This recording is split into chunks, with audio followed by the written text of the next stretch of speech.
नमस्कार, स्वागत है आपका जनगणमन 24/7 पर, जो कि मेरा यूट्यूब चैनल है। आप उसे लाइक करें, सब्सक्राइब करें।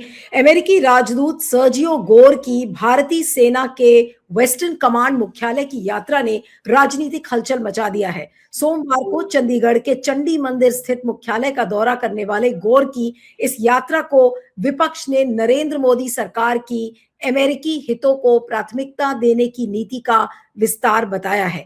विपक्ष के नेताओं ने यह आरोप लगाया कि भारत की राष्ट्रीय सुरक्षा और रणनीतिक हितों को अमेरिका के इशारों पर चलाया जा रहा है। अब सर्जियो गोर, जो अमेरिकी राष्ट्रपति डोनाल्ड ट्रंप के करीबी सहयोगी हैं, उन्होंने पिछले महीने भारत में अमेरिकी राजदूत के रूप में पदभार ग्रहण किया और वे दक्षिण और मध्य एशियाई मामलों के लिए अमेरिका विशेष दूत के रूप में भी कार्यरत हैं। अपनी यात्रा की जानकारी साझा करते हुए गोर ने सोशल मीडिया प्लेटफॉर्म एक्स पर पोस्ट किया कि अभी अभी चंडीगढ़ पहुंचा हूं, भारतीय सेना की वेस्टर्न कमांड का दौरा करने के लिए उत्सुक हूं। उनके साथ अमेरिकी इंडो पैसिफिक कमांड के कमांडर एडमिरल सैमुअल जे पपारो भी थे।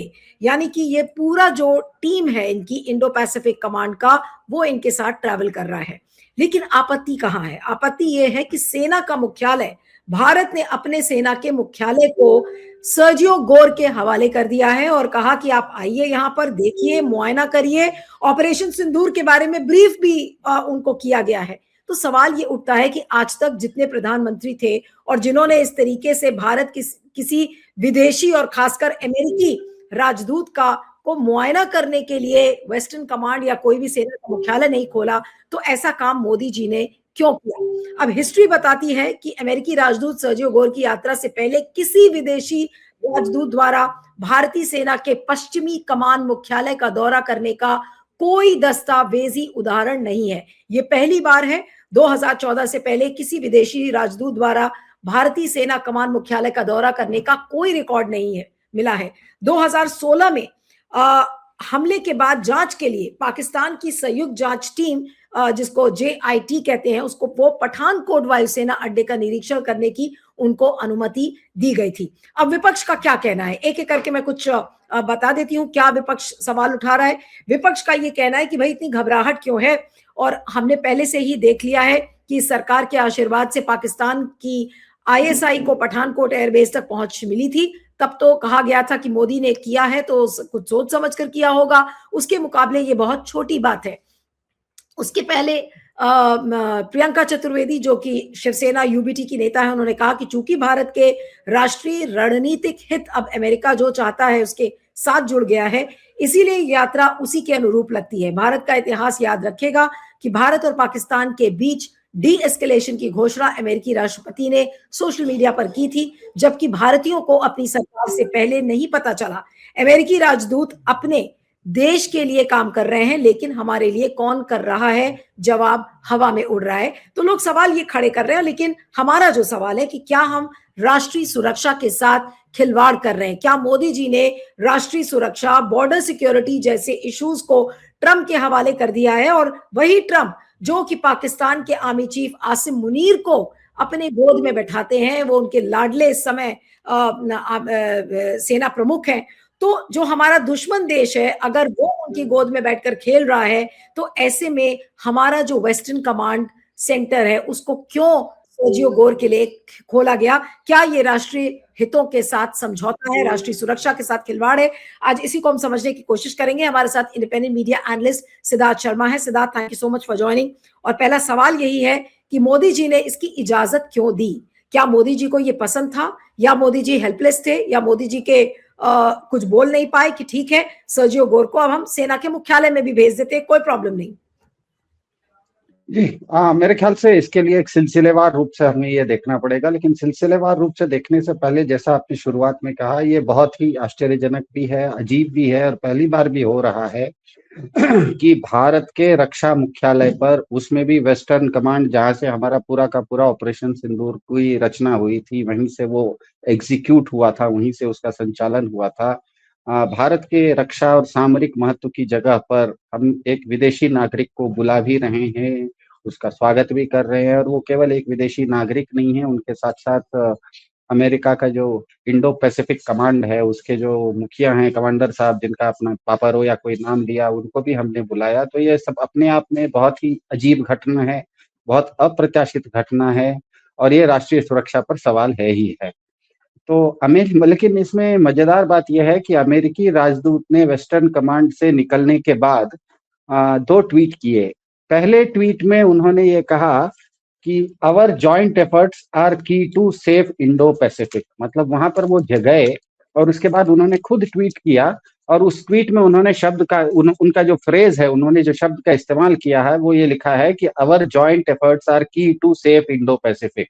मतलब ये भले गए थे चंडीगढ़ में, लेकिन ये बात कर रहे थे पूरा का पूरा इंडो पैसिफिक। इंडो पैसिफिक शुरू होता है पूरे भारत के पश्चिमी छोर से। पश्चिमी छोर का मतलब आपके गुजरात से लेके पूरा का पूरा दक्षिण, आपका कन्याकुमारी हो, इंडोनेशिया हो, साउथ चाइना का समुद्र हो, जापान का समुद्र हो, प्रशांत महासागर हो, ये पूरा का पूरा होते हुए आपका जो अमेरिकी पश्चिमी तट है, जो कि लॉस एंजलिस वगैरह है, सैन फ्रांसिस्को, मतलब पूरा करीब करीब दुनिया का आधा भाग।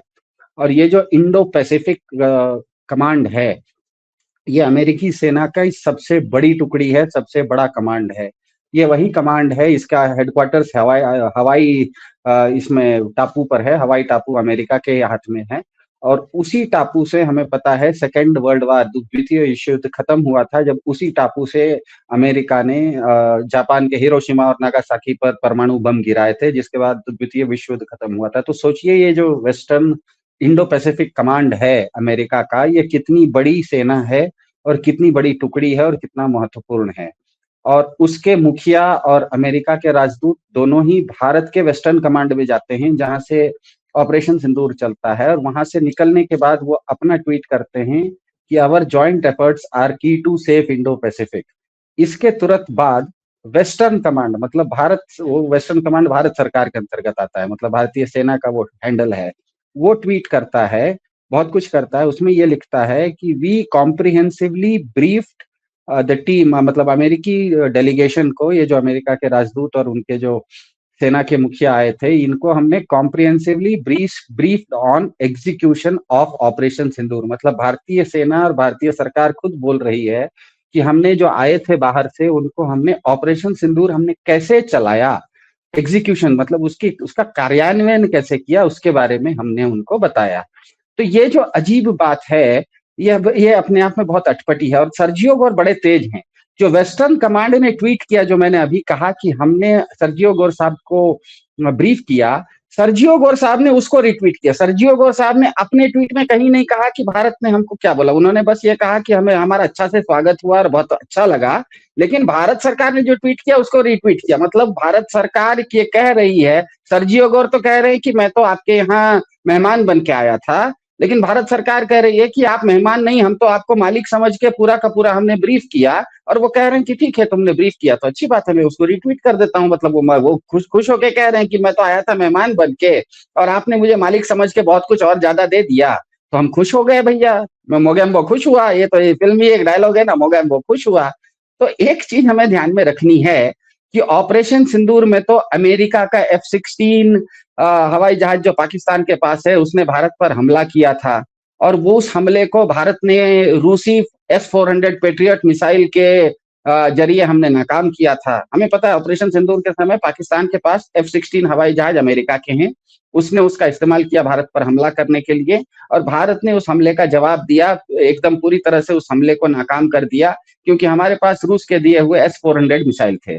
उसके बाद भारत रक्षात्मक मुद्रा से निकला और आक्रामक मुद्रा में गया। और भारत ने रूस के ही लिए हुए ब्रह्मोस मिसाइल से पाकिस्तान के 11 ठिकानों को ध्वस्त कर दिया था। अब ये जब 11 ठिकाने ध्वस्त कर दिए थे, इसके बाद ये स्पष्ट हो जाता है कि उस तरफ से पाकिस्तान अमेरिकी हथियार का इस्तेमाल कर रहा था और उसके जवाब में भारत पहले रूसी हथियार से पहले अपनी रक्षा भी किया और उसके बाद दूसरे रूसी हथियार से हमने पाकिस्तान पे हमला भी किया और दोनों सफल रहे। इसका मतलब ये स्पष्ट हो जाता है कि हथियारों के मामले में आज की तारीख में जो अमेरिका के दिए हुए हथियार पाकिस्तान के पास हैं और रूस के दिए हुए हथियार भारत के पास हैं, इसमें से रूस के दिए हुए भारत के पास जो हथियार हैं वो 20 हैं, मतलब वो बेहतर हैं। और सर्जियो गोर साहब उसी जगह पर जाते हैं और हम उनको पूरा का पूरा ब्रीफ करते हैं। इसका मतलब तो यह है कि पीछे पीछे हमें पता है अमेरिका और रूस के बीच में 36 का आंकड़ा है। उन लोगों के बीच में एक शीत युद्ध भी चल रहा है, उन दोनों के बीच में हथियारों का युद्ध भी चल रहा है। तो ऐसी स्थिति में जब अमेरिका और रशिया के बीच में 36 का आंकड़ा है, यहाँ पर मुझे लगता है ट्रंप साहब ने भाजपा को बहुत अजीब जगह पर, बहुत अटपटी जगह पर लाके फंसा दिया है। न तो ये इधर के रह रहे हैं और न तो उधर के रह रहे हैं। मेरे ख्याल से ऐसा ही हो रहा है। इसके पीछे का लॉजिक क्या है? क्या हम इसे कहेंगे कि हमने राष्ट्रीय सुरक्षा के साथ समझौता किया मोदी जी ने और इस वजह से सेना मुख्यालय उन्होंने खोला, या फिर हम ये कहें कि बॉर्डर सिक्योरिटी को लेकर अब समझौता हो गया, या फिर हम ये कहें कि अब ट्रेड डील के बाद ऐसा लग रहा है कि अब ये एक नई सिक्योरिटी डील है? जी, इसमें भारत सरकार किस लिए ऐसा कर रही है यह तो कहना बहुत मुश्किल है, क्योंकि भारत सरकार इस मामले में बिल्कुल ही पूरी तरह से पारदर्शी नहीं है। वो क्यों कर रही है? यहाँ पर तो हर चीज किया जाता है, उसके बाद कहते हैं कि प्रधान जी ने किया होगा तो कुछ सोच समझ के ही किया होगा। मतलब कोई उस पर स्पष्टीकरण तो आता नहीं है, करने के पीछे कोई कारण तो दिया नहीं जाता, कोई तर्क तो दिया नहीं जाता। पूरा का पूरा एक अभेद्य किला जैसा बना हुआ है, एक काली कोठरी में कुछ निर्णय लिए जाते हैं। वो निर्णय केवल वो निर्णय क्यों लिया गया ये पता नहीं लगता है। वो निर्णय लेने के बाद पता लगता है। आज तक किसी को पता लगा नोटबंदी किस लिए की गई थी? बोला तो था कि ब्लैक मनी खत्म होगा, लेकिन जितने नोट पहले थे उतने नोट तो वापस रिजर्व बैंक में आ गए, ना तो ज्यादा आए ना तो कम आए, तो ब्लैक मनी कहाँ गया? तो ये लोग बोलते कुछ हैं, लेकिन उसके पीछे कोई स्पष्ट तर्क तो देते नहीं है भाजपा की सरकार। लेकिन ये एक मिनट के लिए आप भारत सरकार को छोड़ दीजिए, तो अमेरिका लेकिन पूरी तरह से पारदर्शी है। अमेरिका जो कर रहा है, आप अगर अमेरिका के साथ एक बात होती है, और खास करके विदेशों के साथ, आपके जितने भी लोग यूरोप और अमेरिका में काम किए हैं, अमेरिकन के साथ आपने काम किया है, तो आपको पता है कि किसी भी चीज को वो एक दस्तावेज के रूप में, किसी भी चीज को वो ढंग से पेश करते हैं। इसीलिए आपने देखा अभी अभी एप्स्टीन फाइल खुली तो 32 लाख पन्ने खुल गए। इसका मतलब हर चीज कहीं ना कहीं गलत काम भी हो रहा था तो रिकॉर्ड में रखते हैं वो लोग। वो एक रिकॉर्ड के अनुसार चलते हैं, क्योंकि वो हर चीज ऐसे ही मनमानी नहीं करते। हर चीज करने के पीछे एक तर्क होता है। वो तर्क गलत है सही है अलग बात है, लेकिन कोई एक तर्क होता है और तर्क के आधार पे वो करते हैं, और इसीलिए उसका पूरा का पूरा दस्तावेज रहता है। तो ये दस्तावेज अगर अमेरिका के एंगल से देखिए तो एक बहुत ही दिलचस्प सिलसिला आपको देखने को मिलेगा। वो दिलचस्प सिलसिला ये है कि सबसे पहले तो पिछले साल जनवरी के आसपास ट्रंप साहब सरकार में आते हैं। ट्रंप साहब सरकार में आते ही इसी सर्जियो गोर साहब को वो भारत के नए राजदूत के रूप में नियुक्त करते हैं। लेकिन नियुक्त करने के बावजूद सर्जियो गोर साहब एक बार भी दिल्ली नहीं आते, वो अमेरिका में ही बैठे रहते हैं। इस बीच में मई में ऑपरेशन सिंदूर करता है भारत, और उस ऑपरेशन सिंदूर के समय गोदी मीडिया यहां तक कहता है कि भारत ने पाकिस्तान के परमाणु ठिकाने किराना हिल्स को हमने ध्वस्त कर दिया। उस दिन हमको पता है, गोदी मीडिया पर हम देख रहे थे, हम कराची के पोर्ट को हमने खत्म कर दिया था, हम लाहौर में घुस गए थे, बलूचिस्तान में तिरंगा फहरा दिया था। उसी दिन गोदी मीडिया ने यह भी कहा था कि भारत ने किराना हिल्स के ऊपर 10 मई को 10:30 बजे सुबह में, जिस समय कर्नल सोफिया कुरैशी और विंग कमांडर व्योमिका सिंह आती थी और टीवी पर वो आती थी, उसी दिन जिस समय वे चल रहा था, उस समय गोदी मीडिया ये कहने लगा था कि पिछली रात को भारत ने पाकिस्तान का परमाणु ठिकाना जिसका नाम किराना हिल्स है, उस पर हमला कर दिया। वहां का ट्विटर का फोटो भी आ गया, वहां से धुआं उठते हुए भी दिखा दिया। अब पाकिस्तान के साथ मतलब एक बात ऐसी है कि पाकिस्तान के जितने भी परमाणु हथियार हैं या उनके जितने भी परमाणु संयंत्र हैं, उनके ऊपर अमेरिकी निगरानी भी है और अमेरिकी नागरिक भी उसके आसपास रहते हैं। और उसी दिन शाम में, जिस दिन भारत ने सुबह में बोला कि हमने पाकिस्तान को कल रात 11 ठिकानों को ध्वस्त कर दिया, गोदी मीडिया ने कहा कि हमने परमाणु ठिकाने को ध्वस्त कर दिया, उसी दिन शाम में अचानक ट्रंप साहब कूदते हैं और कहते हैं कि मैंने सीज फायर करवा दिया। लेकिन सीज फायर करवाते समय दो बात बड़ी अजीब कहते हैं। एक तो ये कहते हैं कि इस युद्ध में जहाज गिर रहे थे, हवाई जहाज गिर रहे थे, और दूसरा ये कहते हैं कि ये युद्ध परमाणु युद्ध होने वाला था। अब ये दो चीज अगर देखिए तो एक तो अमेरिका के F-16 हवाई जहाज पाकिस्तान के पास है, ये स्पष्ट है। ट्रंप साहब बोल रहे हैं कि हवाई जहाज गिर गए थे, अब किसके गिरे थे अलग बात है, लेकिन हवाई जहाज उनके हैं और हवाई जहाज गिर रहे थे, ये दोनों बात वो कर रहे हैं। दूसरी बात, वो कह रहे हैं कि परमाणु ठिकाने का परमाणु युद्ध होने वाला था और पाकिस्तान के परमाणु संयंत्र पर भारत ने हमला किया, ऐसा गोदी मीडिया भी कह रहा था। तो ऐसे में तो क्या, जो जो कल परसों गौर साहब गए थे, तो क्या भारत ने उनको सफाई दी कि हमने पाकिस्तान के न्यूक्लियर मतलब परमाणु संयंत्र पे हमला किया या नहीं किया, या किया तो किस तरह से किया? ये क्या वो सफाई मांग रहे थे? ये हो सकता है, क्योंकि वहां वहां पर अगर पाकिस्तान के किराना हिल के परमाणु संयंत्र पर आपने हमला किया और पाकिस्तान के परमाणु संयंत्र पर अमेरिकी निगरानी है, अमेरिकी नागरिक हैं, तो हो सकता है उनको हानि पहुंची होगी। अमेरिका अपना एक नागरिक को भी हानि पहुंचता है तो हिसाब किताब बराबर करने पहुंच जाता है। तो क्या नहीं वो लेकिन हिसाब किताब मांगने आ रहे थे? समझ में नहीं आ अगर रहा है। बड़ा बड़ा बड़ा दिलचस्प सिलसिला है ना। अगर इस एंगल जो आप एंगल बता रहे हैं, अगर इस एंगल से हम समझें, तो क्या आम आदमी को ये समझाना चाहिए कि अब हमारी जो राष्ट्रीय सुरक्षा है उस पर भी डोनाल्ड ट्रंप अब निगरानी रखेंगे, और शायद सर्जियो गोर को इसीलिए भेजा गया। अब क्या राष्ट्रीय सुरक्षा, बॉर्डर सिक्योरिटी भारत की, उस पर भी ट्रंप की निगरानी होगी? जिस तरीके से उनसे ब्यौरा लिया जा रहा है कि आप ऑपरेशन सिंदूर का ब्यौरा दीजिए, हमें पूरा मुआयना करने के लिए वो पहुंचे हैं वेस्टर्न कमांड का, तो इसका मतलब यह है कि अब हमारी जो देश की सुरक्षा और जो बॉर्डर सिक्योरिटी है उस पर भी ट्रंप की निगरानी रहेगी। निगरानी से आगे ये बात बहुत आगे जा चुकी है। निगरानी की बात नहीं है, अब कंट्रोल की बात आ गई है। और कंट्रोल की बात, इसीलिए मैं वो जो सिलसिलेवार कह रहा था, अगला सिलसिला ये है कि अभी तक गौर साहब, देखिए ऑपरेशन सिंदूर हो गया तभी भी गौर गौर साहब अभी भारत में उन्होंने पैर नहीं रखा था। इसके बाद पिछले साल नवंबर में ट्रंप साहब एक नेशनल सिक्योरिटी स्ट्रेटेजी करके निकालते हैं और उसको सार्वजनिक करते हैं। व्हाइट हाउस के वेबसाइट पर कोई भी जाके उसको देख सकता है। उसमें भारत के बारे में वो एक लाइन लिखते हैं कि भारत को अमेरिका क्वाड में रखने के लिए साम दाम दंड भेद सबका इस्तेमाल करेगा। ये एक शब्द है, ये भारत अमेरिका के नेशनल सिक्योरिटी स्ट्रेटेजी का शब्द है। अब क्वाड मतलब क्या है? क्वाड मतलब ये है कि चीन को घेरने की एक खेल है, क्योंकि हमें पता है चीन ताइवान के ऊपर हमेशा नजर बनाए रखा है। चीन कहता है कि ताइवान हमारा क्षेत्र है, लेकिन दिक्कत यह है कि दुनिया के 95% 95% आपके जो फोन से लेके बड़े बड़े एआई डाटा सेंटर अमेरिका में जो हैं, मेरे आपके हाथ जेब में जो फोन है, मोबाइल फोन, उससे लेके अमेरिका का सबसे बड़ा डाटा सेंटर से लेके अमेरिका का जो स्पेस टेक्नोलॉजी है, सब चलने के लिए जो कंप्यूटर चिप लगती है, वो कंप्यूटर चिप 95% दुनिया की ताइवान में बनती है। और ताइवान पे क्योंकि चाइना की नजर है, इसीलिए अमेरिका हर हालत में ताइवान पर चाइना हमला न करे, इसीलिए ताइवान को पूरी तरह से वो सुरक्षित रखने की कोशिश कर रहा है। और ताइवान को सुरक्षित रखने के लिए आप ग्लोब निकाल के देखिए या ग्लोब की कल्पना कीजिए, और ग्लोब के बीच में अगर ताइवान को रखिए तो ताइवान के उत्तर में जापान आता है, ताइवान के दक्षिण में ऑस्ट्रेलिया आता है, ताइवान के पूरब में अमेरिका आता है, और ताइवान के पश्चिम में भारत आता है। तो अमेरिका ने ये चार हो गए, ये चार का मतलब क्वाड, क्वाड का मतलब चार पैर वाले जानवर को क्वाड्रुपेड बोलते हैं, मतलब चार जिसमें चार चीजें होती है, जिसमें चार टांग होता है, उसको क्वाड बोला जाता है। तो अमेरिका का कहना है कि ये चारों देश मिलके हम चीन को हमेशा घेर के रखेंगे ताकि चीन ताइवान पर हमला नहीं करे। इसके लिए अमेरिका के ट्रंप साहब का कहना है कि हम भारत को साम दाम दंड भेद सबके साथ, सबके तो कोई भी इस्तेमाल हम करेंगे, लेकिन भारत को क्वाड में रखेंगे। अब इसका मतलब यह है कि अमेरिका भारत को क्वाड में रखने के लिए साम दाम दंड भेद का इस्तेमाल कर रहा है।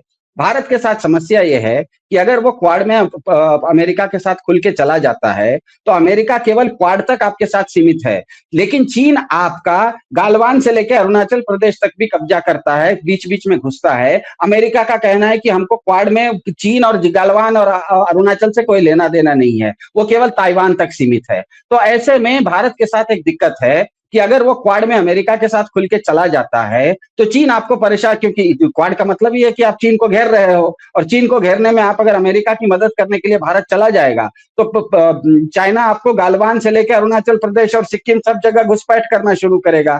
तो मेरे ख्याल से भारत को इस तरह से एक तरफ से चीन ने और एक तरफ से ट्रंप साहब ने घेर के रख दिया है, और क्वाड के तहत भारत को वो सामदाम दंडभेद के साथ लेना चाहते हैं। और मेरे ख्याल से इसी कारण से इसके सामने, ये ट्रंप साहब के सामने, ये दबाव के सामने, ये सामदाम दंडभेद के सामने हिंदू हृदय सम्राट हमारे 56 इंची धुरंधर जी पूरी तरह से सरेंडर कर चुके हैं, ऐसा मेरा मानना है। क्योंकि गौर साहब अभी तक भी गौर साहब नहीं आए हैं, ये भी मैं बात बोल रहा हूँ नवंबर तक। अब आते हैं गौर साहब जनवरी में वो भारत में उतरते हैं प्लेन से। प्लेन से उतरने के बाद राजदूत के नाते सबसे पहला उनका कर्तव्य होता है भारत के राष्ट्रपति से मिलना और अपना सर्टिफिकेट देना, उसके बाद भारत के प्रधानमंत्री वगैरह से मिलना। लेकिन ये सब वो कुछ नहीं करते, सीधे प्लेन से उतरते हैं इंदिरा गांधी हवाई अड्डा दिल्ली में और अपने अमेरिकी दूतावास में चले जाते हैं। दूतावास में एक बहुत बड़ा कार्यक्रम करते हैं, एक प्रेस कॉन्फ्रेंस करते हैं। उस प्रेस कॉन्फ्रेंस में बिना भारत सरकार को पूछे हुए बोल देते हैं कि हम पैक्स सिलिका में भारत को साथ रखने वाले हैं। पैक्स सिलिका, सिलिका मतलब फिर वही कंप्यूटर चिप की बात आ जाती है। कंप्यूटर चिप मतलब ताइवान मतलब क्वाड, ये सारी चीज वहां आ गई। बिना भारत सरकार को पूछे हुए कह देते हैं कि हम पैक्स सिलिका में भारत को साथ ले रहे हैं। और दूसरी बहुत मजेदार बात बोलते हैं, ये बोलते हैं कि अब के बाद से मैं भारत के लोगों के साथ स्वतंत्र रूप से संपर्क में रहूंगा, ये वो कहते हैं। ये स्पष्ट है, ये उनके ट्वीट पर जाके देख लीजिए, ये न्यूज़पेपर रिपोर्ट उन्होंने भाषण दिया था। उन्होंने कहा मैं भारत जरूरत नहीं है उनको, मोदी जी की जरूरत नहीं है, वो स्वतंत्र तरीके से सारे चीफ मिनिस्टर से मिलेंगे, वो आरबीआई के गवर्नर से मिलेंगे और इसी तरीके से वो वेस्टर्न कमांड में भी चले गए। मोदी जी को कोई उनको लूप में रखने की जरूरत नहीं है, मोदी जी कुछ कहेंगे वो उन्होंने ये आज कर नहीं रहे। करने से पहले उन्होंने बोल दिया कि मैं भारत की आध्यात्मिक जनता के साथ मैं स्वतंत्र संपर्क करूंगा। अब उस दिन से उन्होंने भारत में स्वच्छंद विचरण करना शुरू कर दिया है। वो कभी जाते हैं महाराष्ट्र में मिल लेते हैं, कभी आरबीआई के गवर्नर से मिल लेते हैं। आज सुबह वो मेरे शहर बेंगलोर में आए थे, 7 बजे आते ही सबसे पहले सड़क पर बेंगलोर में एक सड़क पर छोटी सी डोसा की दुकान है, वहां पर भाजपा के सांसद के साथ जाके सड़क पर डोसा भी खा लिया। और 9 बजे कर्नाटक के मुख्यमंत्री कांग्रेस के सिद्धरामैया से मिलके ये भी बोल दिए कि कर्नाटक और अमेरिका का बहुत पुराना संबंध है, क्योंकि अमेरिका की 700 कंपनियां आपके बेंगलोर में है। तो हो गया, वो अपने आप अपना डफली अपना राग लेके निकल चुके हैं। अब गौर साहब का इस तरह से स्वच्छंद भारत का विचरण है, वो बताता है कि भाजपा की जो राष्ट्रीय सुरक्षा है वो असल में अमेरिका से भिक्षा है, वो अमेरिका से भिक्षा में तब्दील हो गई है। इससे ज्यादा क्या कहा जाए। लेकिन कुल मिलाकर इसे आप क्या कहेंगे? भारत एक खतरा मोल ले रहा है भारतीय नागरिकों के लिए भी, और जो एक कमजोर देश के रूप में नजर आ रहा है वो तो आ ही रहा है साथ में। आज देश के नागरिकों के लिए कितना बड़ा खतरा ये पैदा कर दिया है मोदी जी ने ना बोलकर। और आपको लगता है कि कोई भी जो स्पाइन वाला या जो रीढ़ वाला देश होता है वो क्या इस तरीके से, क्योंकि खाली अमेरिका है इसलिए हम अमेरिका के आगे कुछ भी नहीं बोलेंगे, क्या और देश इस तरीके की चीजें अलाउ करेंगे कि आप आइए हमारे सेना मुख्यालय का आप मुआयना करिए और हम अपने ऑपरेशन सिंदूर के बारे में भी, या कोई भी देश का ऑपरेशन हो उसके बारे में हम आपको ब्रीफ भी करेंगे? देखिए, एक साधारण सा नियम है। मेरे घर में अगर कोई मेरा बच्चा क्या कहते हैं डॉक्टर भी हो और अगर वो ऑपरेशन थिएटर में ऑपरेशन कर रहा होगा तो मैं बाप के नाते ऑपरेशन देखने नहीं जा सकता हूँ। ऑपरेशन थिएटर जो होता है उसकी एक पवित्रता होती है, उसमें केवल एक्सपर्ट्स को बुलाया जाता है। तो ऑपरेशन सिंदूर जो है वो वेस्टर्न कमांड ने अगर चंडीगढ़ से चलाया था और भारत की सारी सामरिक हथियार जो जो हथियार हमारे हैं, खास करके ऑपरेशन सिंदूर के समय जो 2 मुख्य हथियार हमारे काम आए थे, वो एक तो क्या कहते हैं S-400 ट्रायम्फ मिसाइल्स जो थे रूस के द्वारा दिए हुए, उसका काम था। वो S-400 ट्रायम्फ जो है वो एंटी मिसाइल है, मतलब कोई मिसाइल हमारे ऊपर आता है तो उसको काटने के लिए मिसाइल को चलाया जाता है। तो जब पाकिस्तान के F-16 हों या पाकिस्तान के JF थंडर हवाई JF-10 JF-17 हवाई जहाज हों, पाकिस्तान अपना कोई हवाई जहाज नहीं बनाता। पाकिस्तान के पास जितने भी फाइटर जेट्स हैं, जो सैनिक हवाई जहाज हैं, वायुसेना के हमला करने वाले हवाई जहाज, वो या तो अमेरिका के दिए हुए हैं या तो चीन के दिए हुए हैं। ये दोनों जब भारत के ऊपर हमला कर रहे थे या भारत के ऊपर मिसाइल गिरा रहे थे, वो सारे मिसाइलों को भारत ने रूस के द्वारा दिए हुए S-400 ट्रायम्फ मिसाइल से हमने उसको काट दिया। और वो काटने के तुरंत बाद अगले दिन जब भारत ने जवाबी हमला किया, वो हमने किया ब्रह्मोस मिसाइल से, और ब्रह्मोस मिसाइल भी हमको रूस से मिली है। और उसके बाद हमने दावा कर दिया कि हमने पाकिस्तान के 11 ठिकानों को ध्वस्त कर दिया। मुझे बताइए, इतना बड़ा ऑपरेशन का कमांड एंड कंट्रोल सेंटर, जहां पर कि आपकी गुप्त हथियार आपके पास हैं, आपके सबसे सामरिक हथियार, स्ट्रेटेजिक इंपॉर्टेंस की चीजें हैं। मुझे ये बताइए, आप भी अपने घर में किसी मेहमान को बुलाते हैं तो बुला के अंदर घर में आपका जो क्या कहते हैं लॉकर है, लॉकर लॉकर खोल के दिखाते थोड़े हैं कि मेरे लॉकर में क्या क्या रखा हुआ है। घर में बुलाते हैं तो ड्राइंग रूम में बिठाते हैं, चाय पिलाएंगे, नाश्ता करवाएंगे, अच्छे से बिठाएंगे, अच्छे से बात करेंगे और भेज देंगे। बहुत होगा तो एक बार घर दिखा देंगे कि भैया ये देखो, ये मेरा बेडरूम है, ये मेरा रूम है। एक एक अलमारी खोल के मुझे बताइए, आप अपना लॉकर खोल के आपने मेहमान को दिखाते हैं क्या? ये तो आप लॉकर खोल के दिखाने वाली बात हो गई। नहीं, तो इसका मतलब ये है, आम भाषा में, ये मेरा आखिरी सवाल है सिद्धार्थ, कि इस व्यापार समझौते के बाद अब रक्षा समझौते की जो सुरक्षा, जो राष्ट्रीय सुरक्षा की जो पूरी तिजोरी है, वो भी ट्रंप के हवाले कर दी है मोदी जी ने। मेरे ख्याल से अब कोई समझौता वगैरह नहीं है। ये पूरे पूरे के पूरे इंग्लिश में कहा जाता है वसाल स्टेट। वसाल स्टेट का मतलब होता है आप किसी की आपका कोई कठपुतली दूसरा है, आप केवल कठपुतली हो, आपको नचाने वाला दूसरा है। जिस तरीके से व्यापार समझौता हुआ, व्यापार समझौते में 3 चीजें हुई। अभी अभी हाल फिलहाल में निर्मला सीतारमण जी ने 15 दिन पहले भारत का बजट प्रस्तुत किया। बजट में उन्होंने कहा कि भारत का जितनी भी जीडीपी आती है उसमें से 15% हमारी जीडीपी आती है खेती से, 30% हमारी जीडीपी आती है मैन्युफैक्चरिंग से, मतलब उत्पादन से, और हमारी करीब 50% जीडीपी आती है एग्रीकल्चर से, मतलब खेती से। अब मुझे बताइए, पहले खेती को लेते हैं। खेती अगर हमारी 15% खेती से आती है और उस 15% खेती में अमेरिका से हम मवेशी का चारा भी लेंगे और अमेरिका से हम जेनेटिकली मॉडिफाइड फूड भी लेंगे, तो हमारे किसान को की चीजें कौन खरीदेगा? क्योंकि हमारे किसान को हम 1 किलो मक्का उगाने के लिए एमएसपी के रूप में 24 रुपए देते हैं। 24 रुपए देते हैं एमएसपी हम भारतीय किसान को। हम अपनी सरकार अपने किसान को देती है 24 रुपए।